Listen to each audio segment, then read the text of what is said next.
Защо бе, Леке, къде си мислиш, че отиваш? При Джони имам среща. Джони не ми е казал, че имам среща с Кукуци днес. Ей, прибери този пистолет да не ти го завръв в газа, бе. Мене ли се заплашаш? Нещастник, не ми се прави интересен, свали сака, дигай ръцете, защото ще ти пръсна мозъка.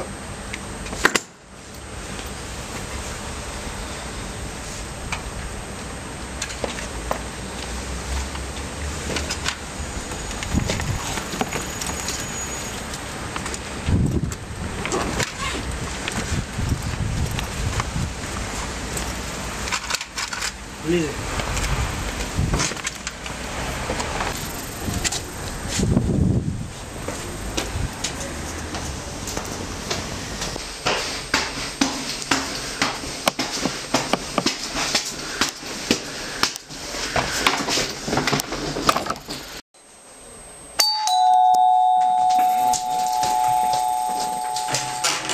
Заповядай, Филип те чака. Мерси.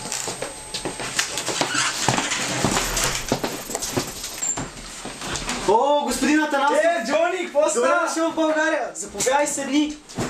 Да ти предложа нещо за пиене! Еми, спи едно уиски. Дай ми една Аз ще цигара. донеса. Заповядай! Мерси. Защо реши да се върнеш? Защо реши да се върнеш? Пари имам. Върнах се, защото преди да замина знаеш, се случиха много лоши неща. Опитаха се да убият жена ми, мен и дъщеря ми в собствения ми дом. След 17 години се върнах, за да намеря похитителите и да си отмъстя. Миналото е минало. Сега не е както преди. Добре, но къде са жена ми и дъщеря ми все пак? В момента са на пазар. Може да ми намериш някаква работа като за начало? Нека помисля. Както преди. Да, това беше живота ми. Знаеш, че ти дължи услуга. Ти ми помогна да излезна от кашата, в която бех се забъркал. Предлагам ти да работиш за мене. Сега трябва да ида на една много важна среща. Ще ме придружиш ли? Да, но искам първо да се оправя и ще тръгна. Добре, това ще ти е в полза. Където отиваме там. Добре. Момент. Сега може да тръгваме. Айде.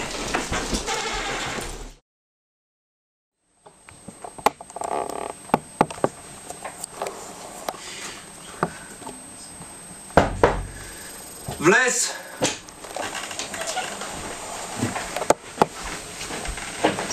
Добър ден, шефе. Здравейте, момчета. Добър ден, шефе, как са? Добре, благодаря. Седете.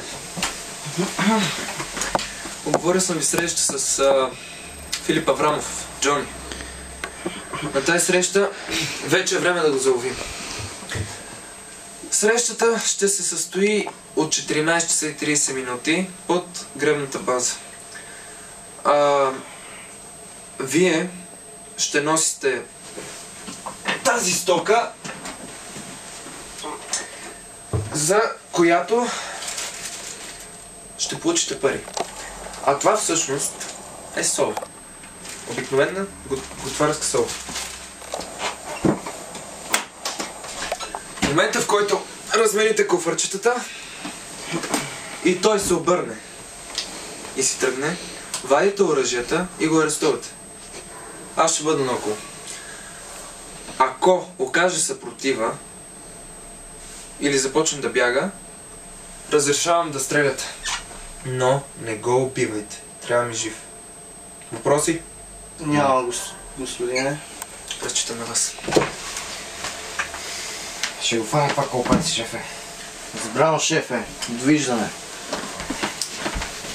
Кажете на колегите да ви дадат цивилни СК. Ясно, шефе, довиждане.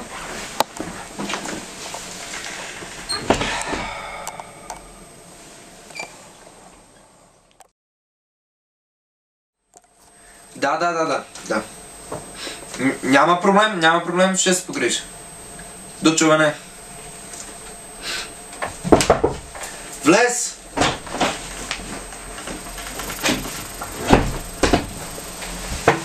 Господин Атанасов! Костов.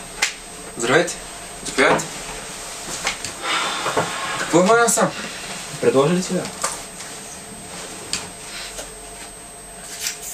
Мерси.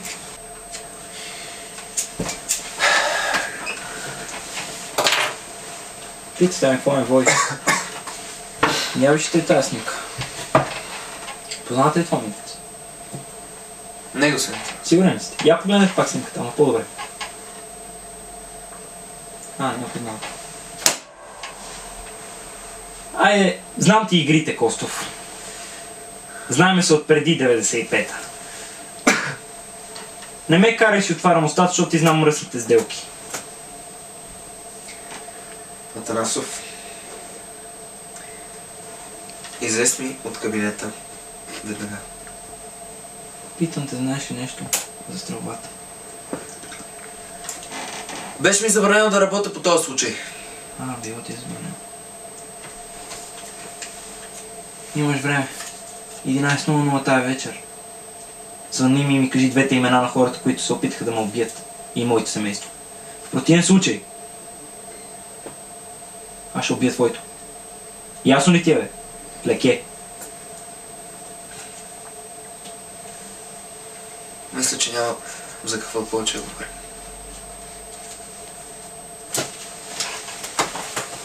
Задръж. Като убия твоето дъщеря да се сеща за нея. Нещо имате ми казате? Махни се. От погледа. Веднага. Ходи на моята кукушка.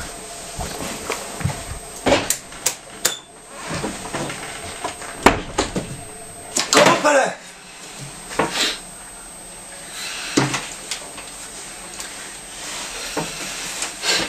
Ало, Иляне, до 1 час ти искам в кабинета ми. Ясно ли ти е? Айде.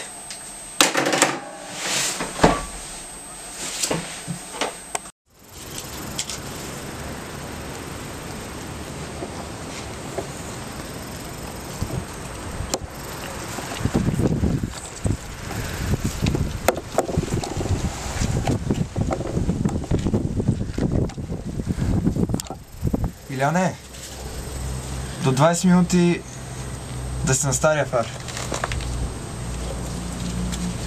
Що ти така да? Ай.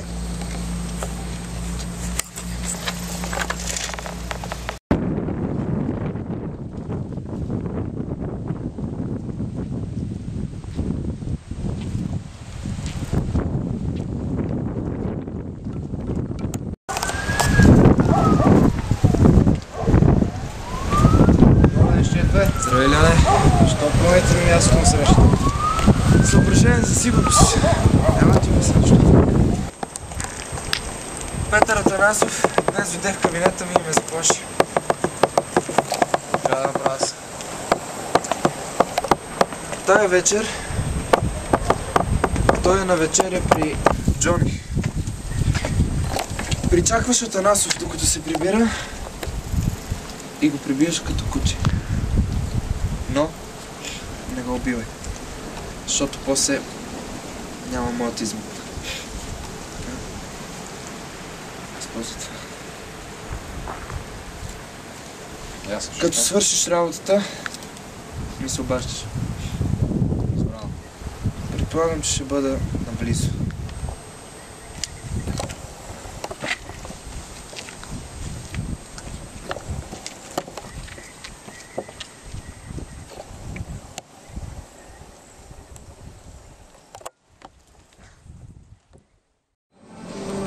Имам лошо предчувствие за тази среща. Ще звъна на Джой да му кажем, че отиваме само двамата. Сигурен ли си? Да, напълно.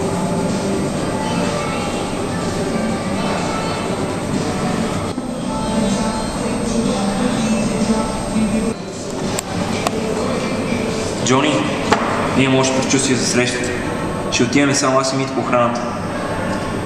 Напълно съм сигурен. Ще бъде засада, ще се опитат да те убият. Добре. Ще извън да ти кажа как е минало. Ай, да чуваме. Мите, айде тръгвам.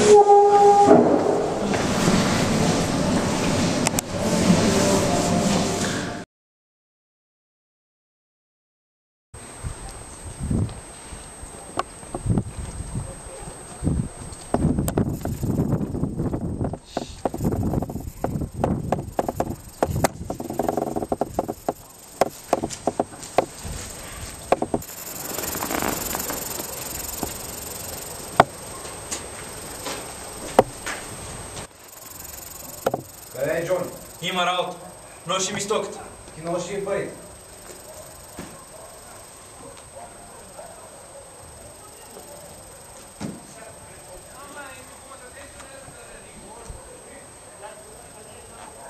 Провери парите, ако искаш.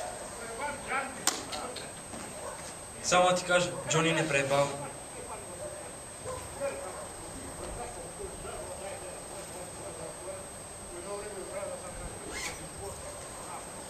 Имаме ли сделка?